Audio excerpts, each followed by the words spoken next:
Hi everybody, so in this video I'm going to share with you how working less actually made me more money, right? And for those who don't know, my business now makes about anywhere from 10 to 50k per month, right? With 20 plus hours per week, right? And enjoying whatever I'm doing as well. So with that, let's get started.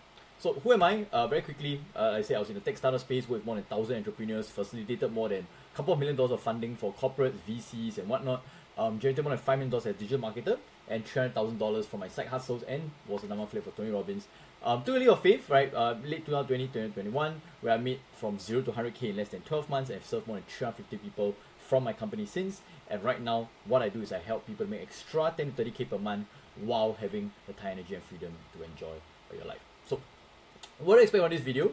I'm going to share with you, number one, how I identified the best marketing making strategy. I hope you guys enjoyed that. Number two, the 3 exact steps I take to save time and effort. And number 3, exercises I can do to make more money with less time. And so before we begin, I will share with you very quickly about my story where even before I was 30, I actually quit my job 4 times, right? So I was in a startup community manager role. I went to join an angel investment company as a community manager as well. After that, I became a digital marketer, full-time digital marketer, and I also became, I quit my job for digital marketer twice, right? And then now I'm starting my own company. At the same time, I also tried many different side hustles, right? E-com, coaching, speaking, affiliate marketing, training. So I did a lot of different things during the period of time and spent more than $150,000 worth of coaching and program. And before you think that I'm a hopeless job hopping millennial, right? Or I'm just something with a seminar junkie, I used to, right? But who's just wasting my money away. I never regretted all of this. A lot of these decisions were generally intentional, right? And strategic, because I know that the initial phase for me was not to make millions of dollars or go crazy, right? But to actually identify and find out what exactly do I enjoy doing that can make me more money as well. So every time I quit my job, right, it's not because I was just shiny object syndrome, just quit for the sake of it, but it's because I realized that at that point of time, my current role wasn't very enjoyable. I felt that I wasn't growing enough, and I could not see myself doing that for the long term, right? And it was to a point where it was quite fortunate where when I was in my digital marketing job, I at the side, right, I was going to do a bit of training, coaching, a bit of speaking, and that's where I realized that that's what I enjoyed, and then I started to embark more of that, especially when I quit my job to do my own business. So over here, even at business, I also switched because initially when I made about anywhere from $10 to $50,000 per month, a little voice will always whisper, right, in the initial years where I was just grinding and hustling, right, to do my job, which is how much do you actually enjoy what you do?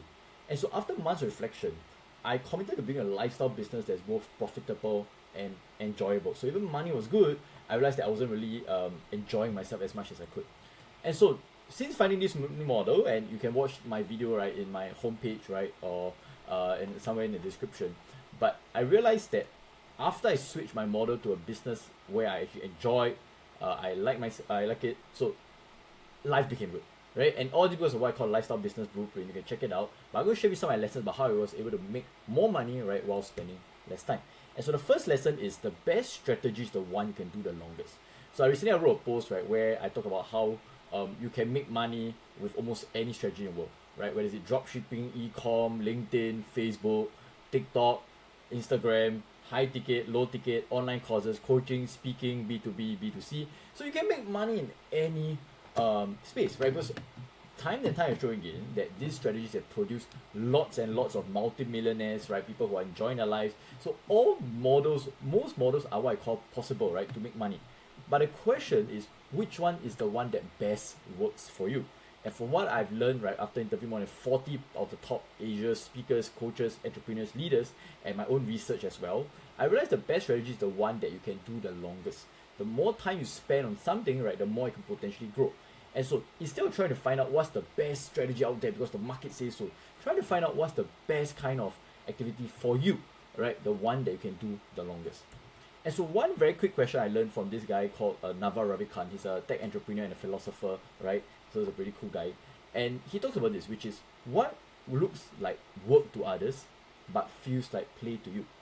So because even if others might do the same thing as you, and they might make maybe more money or they're ahead from you, but if they don't find it enjoyable in the first place, while you can do it over and over again, right? Even if let's say money was a big issue, or that you don't even have to take willpower or motivation because you look forward to doing it because it feels like play to you, right? Then it becomes a lot easier for you to make money, right, in the long term.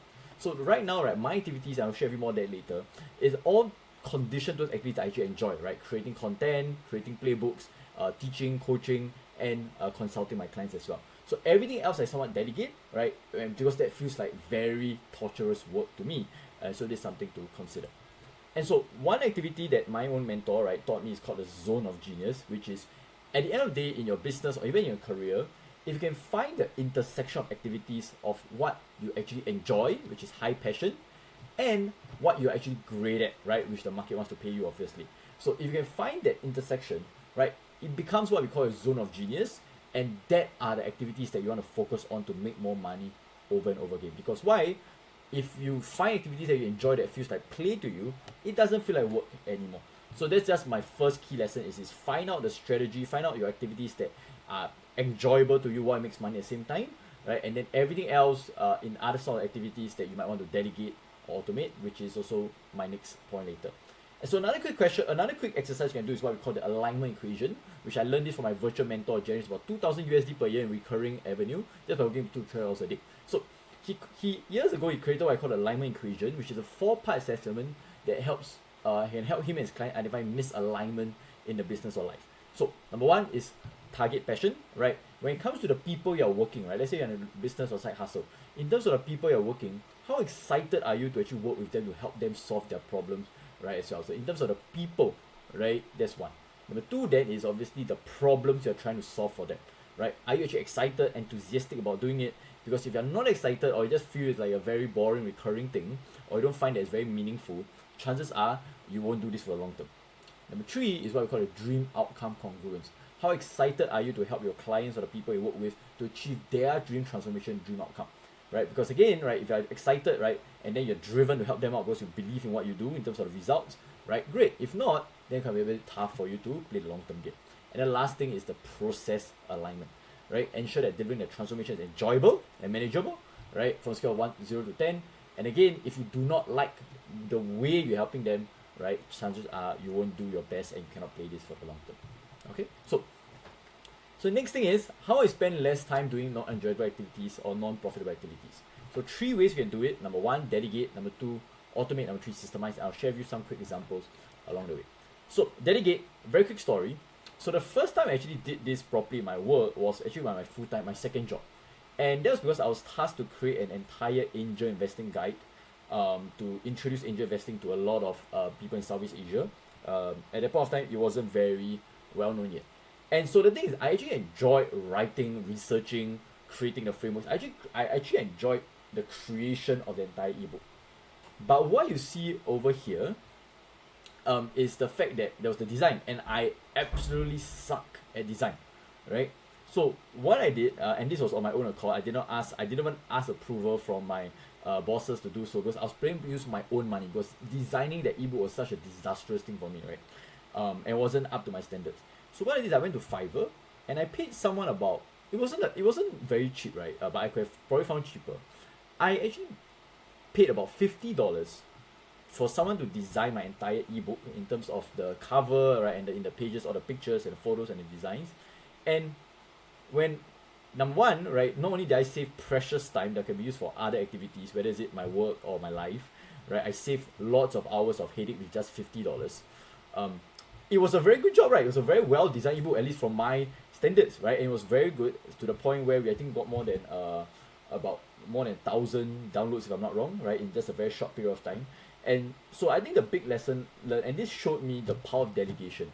Again, yes, you can ask your bosses or your superiors for approval, but for me, like, I was even willing to use my own money because I knew that I could use that time for better, more profitable activities as well. And all it took was $50. So now, right, I'm very into delegating different activities for my work, my stuff. And so when it comes to a simple lifestyle business, there are actually 4 key areas of people that you could potentially engage. And the first one is what we call a virtual assistant, right? A virtual assistant just someone who do operations, the back-end stuff, the things that you might not like to do or not as valuable, so that you can get whatever you want, the most important activities done. So VA, in my opinion, is the most important hire to have when you're starting out in your business, because then you can really use your time for the more profitable activities. Number 2 is content, right? So content doesn't mean just in terms of creating content, but it could mean designing, editing videos, creating thumbnails, right? So for example, this video, right, I'm just going to send to my team member, and they're going to do everything from publishing, promoting, right, creating the thumbnails, editing, doing the descriptions, right, all for me, right? So content, right, someone helps you to not only just publish and repurpose your content, but also me to edit, right, or to help you to do any design work if needed. The third one, right, is what I call client success. And so client success is basically someone can help you with helping your clients, your making your products or services even better. So you can either hire part-time or full-time, right, depending on your current business. But I always like someone to help me to make the product better, because in my opinion, out of everything in my business, the most important thing I ask is, can I actually deliver on what I promised? If I can deliver what I promised, right, that will lead to recurring income, renewals, upsells, referrals, word of mouth. So to me, client success is so important, and really having someone to help you out can really upgrade your level of client success and satisfaction rates as well. And then lastly is sales. So sales can be in terms of someone to help you conduct sales calls, right, in terms of strategy, or what some people call in the industry called appointment setter. Someone help you DM outreach people, reply emails, right, receive inquiries, create business decks. So someone help you do running sales, and then you can do the main activities as well. So again, right, these are the four. Again, I would say VA is the most important. Other three is usually somewhat what I call optional, but at the same time, your content and VA, right, can sometimes be the same person as well. So in a different ways, if you need any help, please drop me a question in comments. I'll kind of answer you. So the next thing is automate, right? So automate, I think Zapier is one of the most useful softwares right out there in the world. So basically, just automates activities instead of you having to copy and paste or do things by yourself. So for example, right, one of my automation is every Friday and Sunday, we'll send out a mass message to all our clients to do their weekly reflection and feedback. So obviously, myself or my team member, we can copy and paste it and just manually reply people. But what I do is with Zapier, right, we just will set up one time, and then we save lots of like maybe at least half an hour, right, every week, at least half an hour to 1 hour per week, just to send out all these reminders. And it's just one potential automation. So again, automation can do everything, right, in terms of workshops, right, in terms of how you send people reminders, right, sending links, the recording. So automations are one of the most powerful things. You do not want to not use them. So the last thing is what we call systemize. So there's a difference between automation and systemizing. Automation is you set it up one time and you let something else do it, right? Usually a software to get it done over and over again. Systemize are just basically activities that you know that you have to do over and over and over again. So instead of trying to do it like in a new way all the time, you create one simple step-by-step structure for either yourself or team members to follow, and then you just do it on a recurring basis or whenever you need to. So for example, right, this was a very old format of how I actually start systemizing activities and created what we call SOPs, Standard Operating Procedures. So what I do is, number one, right, is I find out what are all my main vision for each department of the business, and then all the responsibilities in terms of all the recurring activities that I will do over and over again. So what I do is, for everything, right, there's blue hyperlinked, it's actually a system, right, or SOP, which shows the step-by-step guide about what to do, right, on a recurring basis or when the activity calls for it. So when we systemize it, we spend less time, right, trying to think of what to do over and over again, and we actually focus on what really matters as well. So the final lesson is what we call recognize your worth. And what do I mean by recognize your worth is what is your value per hour. So going back to Naval Ravikant, right, one of the best articles I read many years ago is where he talks about setting an aspirational personal hourly rate. Right, so for example, if you believe that right now your rate of your work, right, is $1,000 per month, right, $1,000 per hour or $500 per hour, right, any activity that's less than that, you should try to delegate it or try to outsource it as much as possible, right, and you should continue focus on your higher value value per hour activities. So again, work on that, right, and this is just a good mindset, right, approach to have for the rest of your business, your career, your life, right, which is always ask yourself how much, right, is your time worth per hour, and in terms of all activities, is it worth that in the first place as well. Okay, check out the article, just Google aspirational hourly rate, you'll probably get it as well. Okay, so if not, hope you guys enjoyed this video. If you want our unlimited personal support to make extra 10 to 30k per month while enjoying your lifestyle business, click on the first link below. You can find me on Facebook and DM me info for details. If not, no problem at all. Have a great week ahead, and I'll see you very soon.